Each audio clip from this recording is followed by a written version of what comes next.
This is White Plains Week, the weekly roundup of White Plains, Westchester, and world news. With John Bailey, editor and publisher of the daily internet newspaper White Plains Citizen Net Reporter, WPCNR.com. Jim Benneroff, editor and publisher of SuburbanStreet.com and WhitePlains.com. And me, Peter Katz, formerly with NBC, ABC News, and stations from Boston to Los Angeles. White Plains Week, what's happening? Who are the newsmakers? What's in store for the future? The views and opinions expressed on this program are solely those of the participants. White Plains Week is presented on Optimum Cable Channel 76, Verizon Fios Channel 45, and on the internet at whiteplainsweek.com, youtube.com, and wpcommunitymedia.org. Now, White Plains Week. Happy New Year! Welcome to our traditional year-end roundup show of White Plains Week, beginning our 17th year of the White Plains Week program. John Bailey with the anchor for all seasons, Peter Katz, and Jim Benneroff is on assignment. He started the program with me almost 17 years ago. Peter, you have an overview for us of 2016. Well, John, you know, as we come to the end of 2016 and the beginning of 2017, it's a good time to take a look back at some of the stories we featured and some of the features we featured in 2016. More than 28,000 of the magazine's readers voted their picks of the best restaurants, service providers, spas, boutiques, and other stores in Westchester County. Radio and TV personality Howard Stern was on hand, and he was impressed with the location overlooking the Sound. I feel like I can see my house from here, so either way, as long as I'm near the Sound, that's important, because, you know, for radio you need sound. There's a pun in there somewhere, I'm sorry. I apologize. At the federal courthouse on Quoropa Street, the judge heard from both sides in a packed courtroom before announcing her decision to allow a trial to begin in November. Randolph McLaughlin, one of the attorneys for the Chamberlain family, had this reaction. At long last, the search for truth and the search for justice for Mr. Chamberlain will unfold in this courthouse before a jury of his peers. And we look forward to the opportunity to present the evidence that we have amassed that we believe will conclude that the city of White Plains is responsible for the death of Mr. Chamberlain and that defendant Corelli is also responsible. It's in a storefront at 168 Martine Avenue. Among the party dignitaries on hand for the opening was State Senate Democratic leader Andrea Stewart Cousins, who reminisced about the Democratic National Convention in Philadelphia this summer. When the message was hate on one side, building walls, talking about how scared we are, how fearful we have to be of the other. On the Democratic side, we were talking about how we're going to bring down the barriers, bring down the walls, bring up our people, bring up our country. Mrs. Clinton came around to the back of the armored van in which she had been riding and engaged with members of her staff and the Secret Service.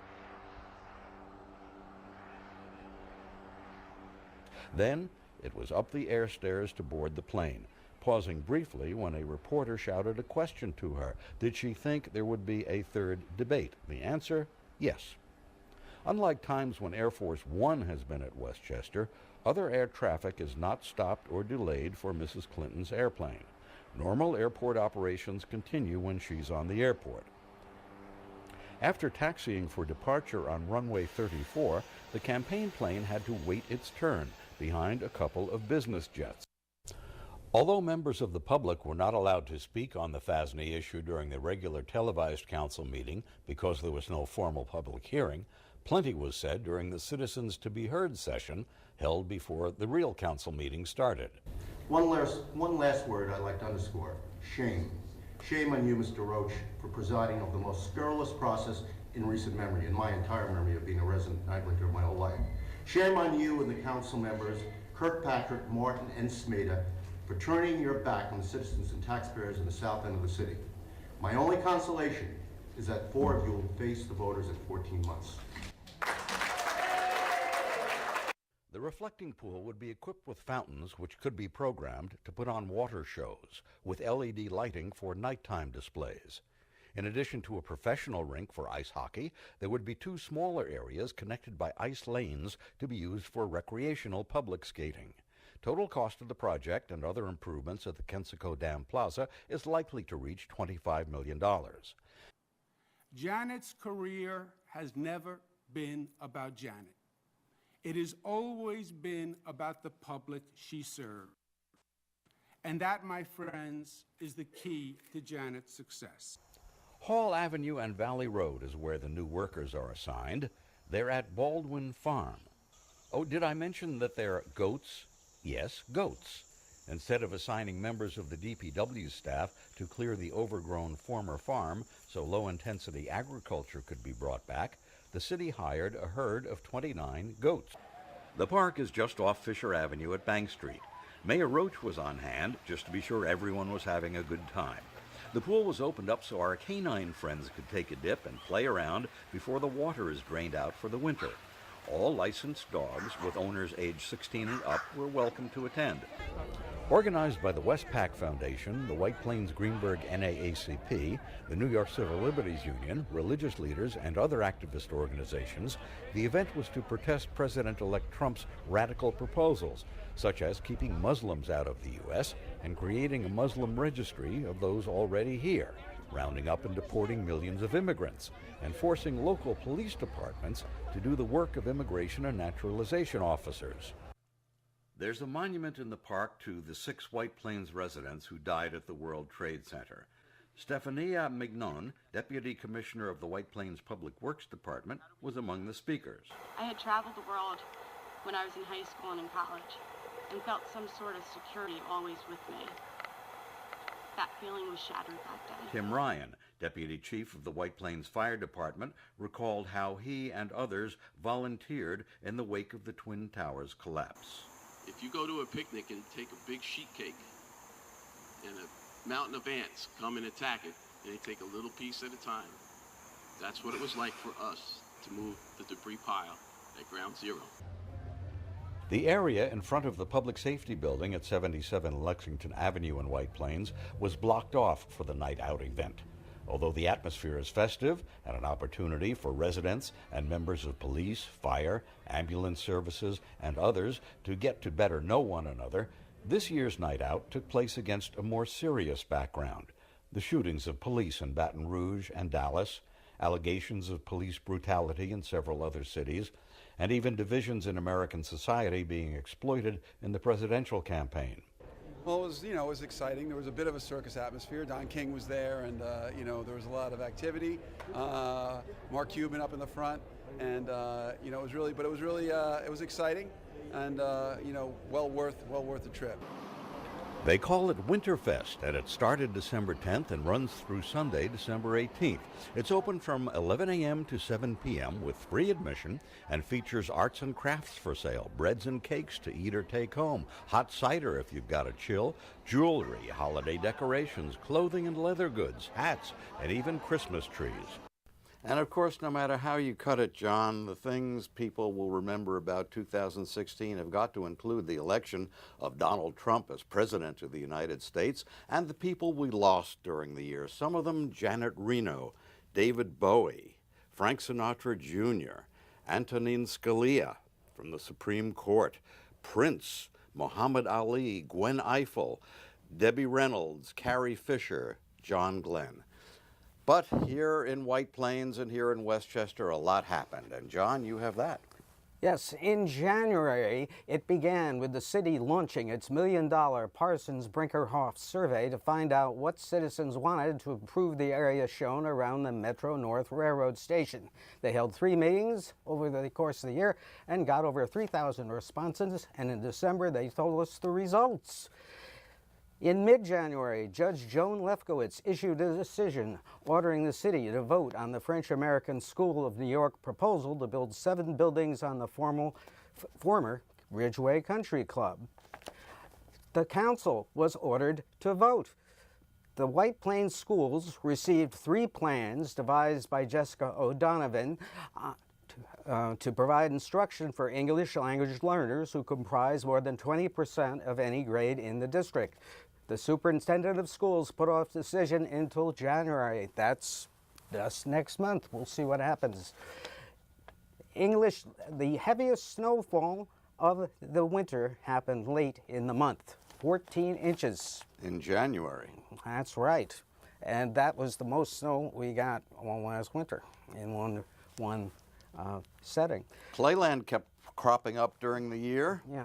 In February, the county agreed to fix the colonnades over there. They would spend $60 million on that. But still, as we're recording this show, Standard Amusements has not accepted the deal with Playland, although we do hear that they will move ahead and take over operation of Playland in 2018. Right, despite the delay. And Burger King came to the troubled 1980 vintage White Plains Mall, which has come under new ownership. Actually, that's the Galleria Mall. Right, the Galleria. My problem there. And this was the year of creeping fear and parental horror as opioid painkiller deaths of young people roiled across Westchester County. The school district has trained persons to administer Narcan when there are various overdoses. Narcan is a drug which can do something about the breathing difficulties that you get into from an opioid overdose. Right, and works wonderfully to save children's lives. And Westchester County dispatched millions of minnows free to persons wanting to combat West Nile disease and the potentially Zika-carrying mosquitoes. In March, Hillary Clinton held a rally in Purchase, and one can only look back now, Peter, and think what might have been had she shown the strength she showed us at that meeting. At the school, as the school district contemplated the budget, it learned that Fred Seiler, the assistant superintendent for business, was retiring and left, giving us the lowest school budget increase in 10 years. The state helped out, giving White Plains the most school aid it has received in 25 years. 10 years after a rebuild of the Winbrook housing projects from the 1940s was proposed, the first building, costing approximately $42 million, opened. There are 5 or possibly 6 buildings to go. They have already emptied out another of the buildings over there, but we have no idea when they'll start building. Yes, Westchester pledged $230 million to build an ambulatory care center for the Westchester Medical Center, actually duplicating a facility opened by Montefiore White Plains Hospital in Armonk, about 15 minutes away. There was a murder in White Plains in April over Easter weekend. Dominique Hospy, 23, was shot and killed outside 91 Kensico Avenue, shown here. Police said it was a revenge shooting dating back some 4 or 5 years. And in the Chamberlain matter, a jury decided that the city and the police officer were not to blame in that shooting. The State Commissioner of Education, Mary Ellen Elia, visited White Plains and discussed with teachers and parents how she was going to fix the 2016 ELA and math tests. They were going to have no time limits, and questions would be simpler. When White Plains 3rd graders took the tests, only 35% passed the ELA assessments across the board, and White Plains did not do as well on the tests as other districts in the county. A lot of controversy over testing. Some parents saying we're not going to let our kids take the tests, others saying we need to take these tests. The testing controversy is sure to continue into 2017. The results probably will not improve in 2017, but that's just a guess, folks. Just a guess. The tests have to be made a heck of a lot simpler, let's put it that way, and that's not going to be good. In April, the city passed new taxi rates and regulations that have sharply raised the cost of a taxi ride. But they have managed to clean up some of the taxis. At least now you know what you're going to expect. You can look at the meter in the taxi cab. You don't have to negotiate a deal with the driver.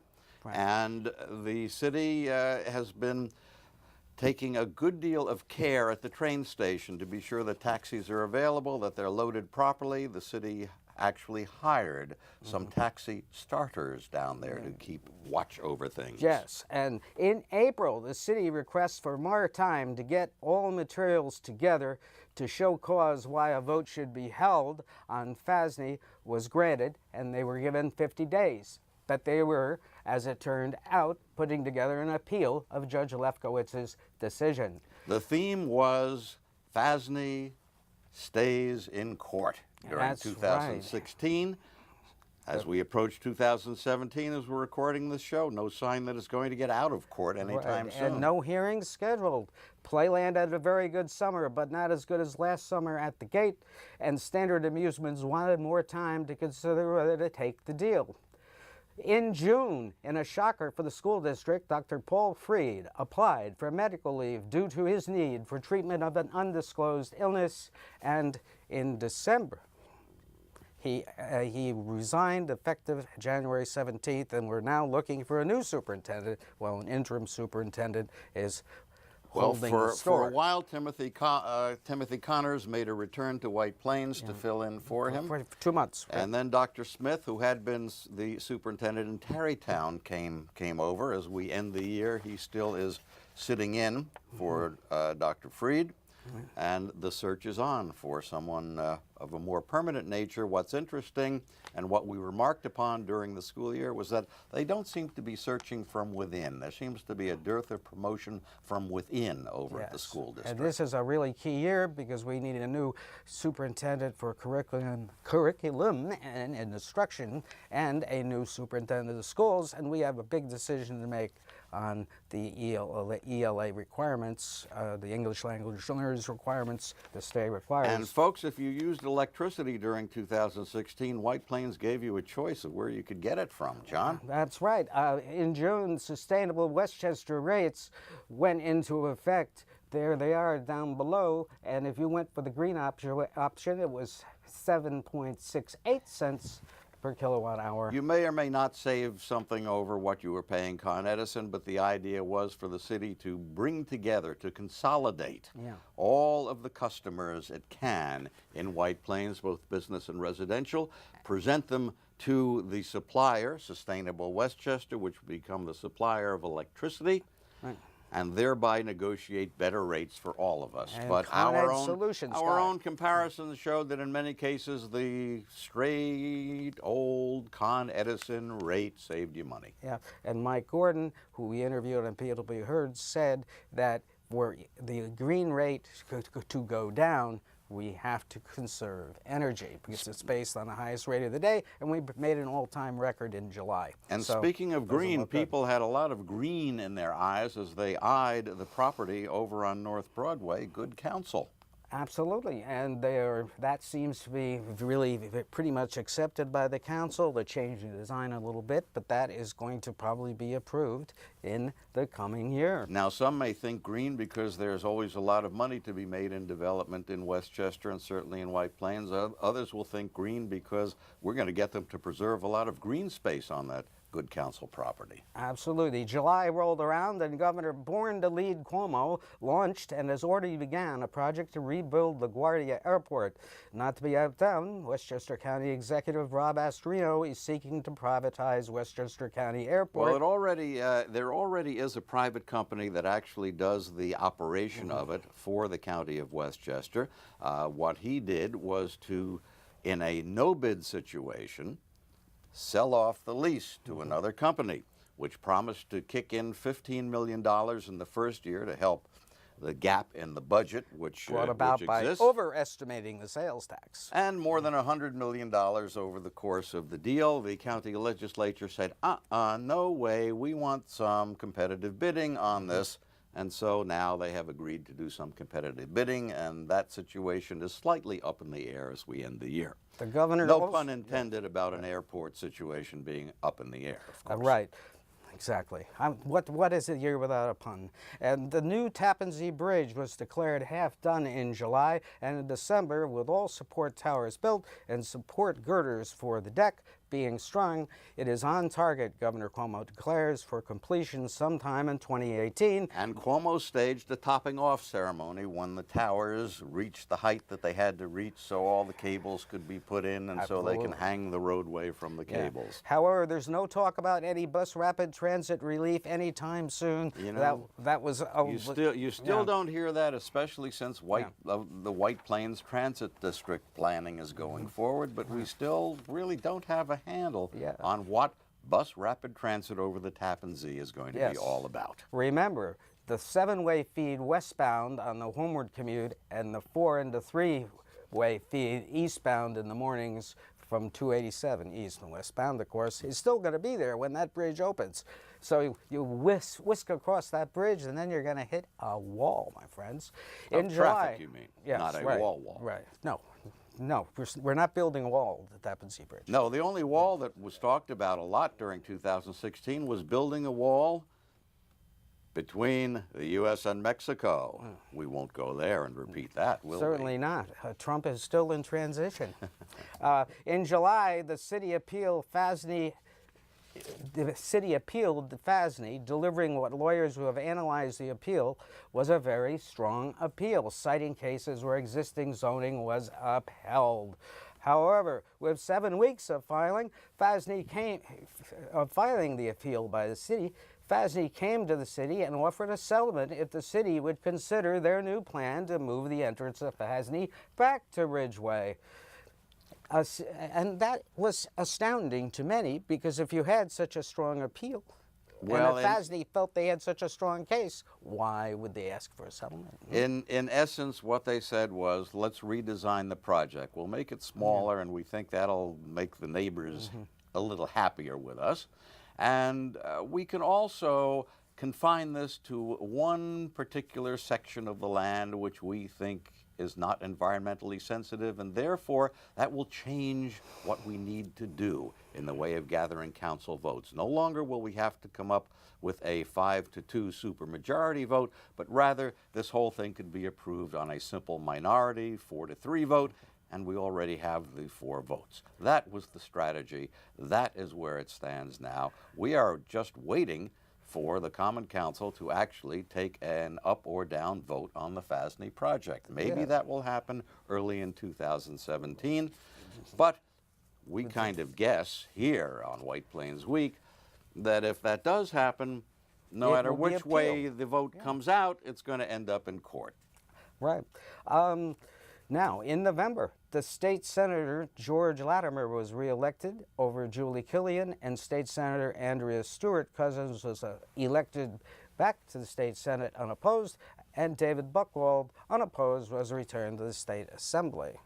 And that was the election result in a fairly lackluster local election. The local ones of interest, of course, we had the big national election, which still is being argued even today. We have seen the United States take some retribution against Russia for supposedly, not supposedly, if you believe the CIA and FBI information, hacking in to affect the election. U.S. punishes Russia over election hacking, the headline in the New York Times.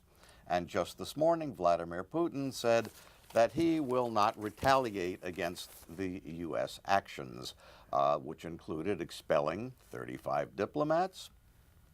Wow. Losing that good life in America. All because the Russians decided to hack into our election to try to affect the outcome, according to the stories coming out from the CIA, the FBI, and sources. You know, there are sources in Washington about everything these days. The intent was to put Trump in office. 2 city judges, the veteran judge Joanne Freya, were appointed to the city court. Joanne Freya gets her 3rd 10-year term on the court, and the first term appointee, Liz Schollenberger, who has been for many, many, many, many years chairwoman of the Democratic City Committee.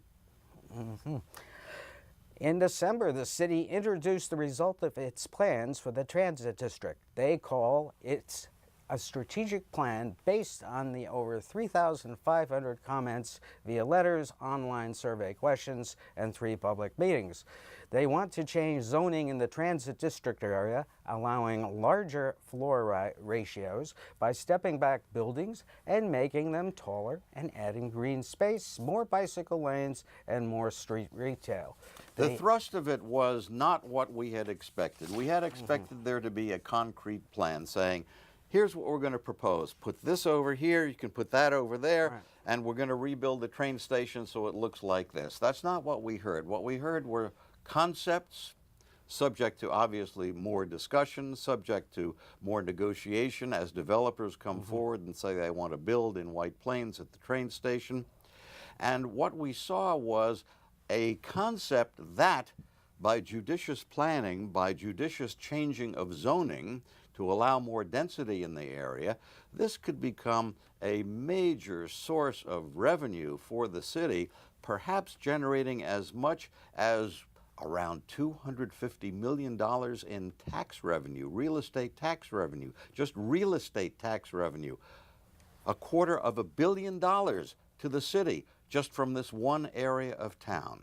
Next on the city's transit district makeover is to rework the zoning codes to provide more higher buildings, to loosen up the sidewalk space, increase downtown residences, maybe even put in a 2-way street into the transit district. And part of what they see associated with the transit district is a rebuild of the White Plains Mall. Shown here. And that shows you exactly what they're talking about. And it's also, in the lower left side of the picture. You see that large right. green area, the green roof there, and then the lower buildings.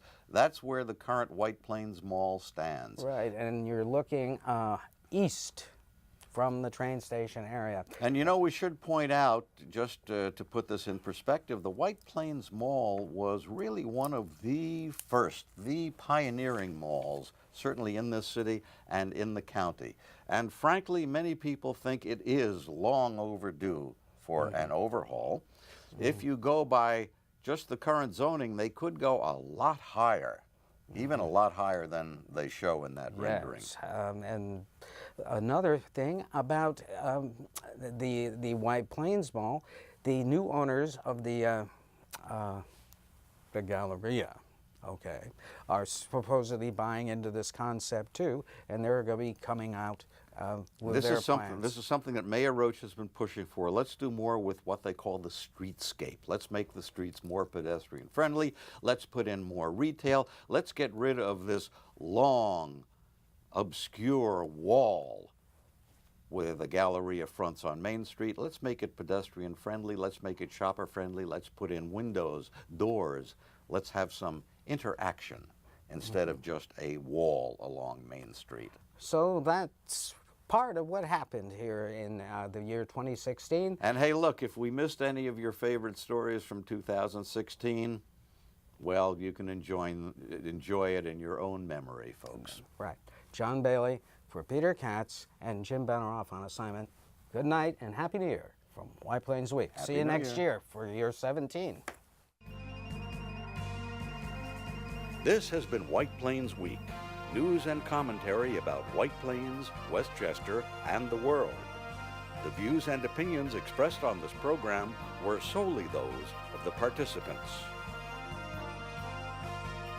White Plains Week, produced by White Plains Citizen Net Reporter, and presented on Optimum Cable Channel 76 and Verizon Fios Channel 45.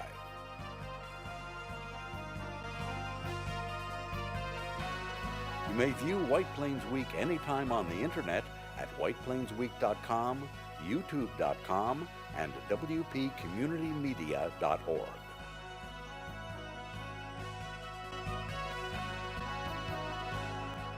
For White Plains Week, this is Peter Katz speaking.